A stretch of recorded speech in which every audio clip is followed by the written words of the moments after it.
The coffee. The coffee must be made.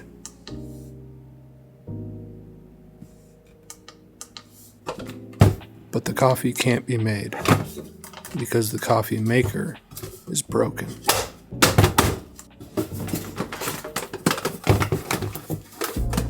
The coffee maker is old, so old that it is finally broken and beyond repair. This is a very serious problem.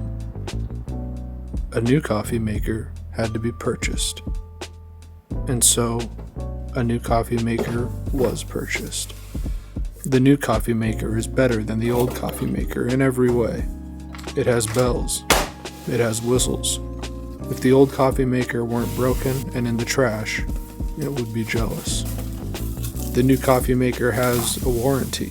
It has customer service. It has functions, presets, dials, timers, things the old coffee maker could only dream of, if it could dream at all.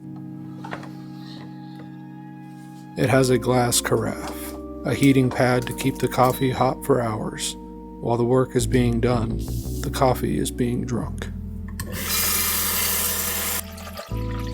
Making the coffee is a ritual. It's an exercise in meditation.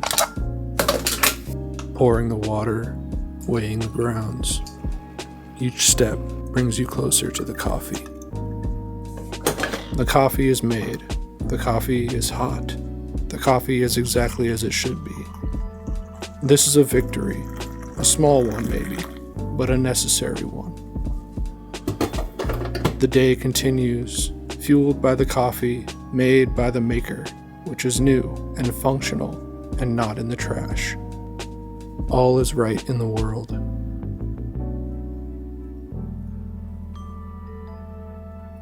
For now.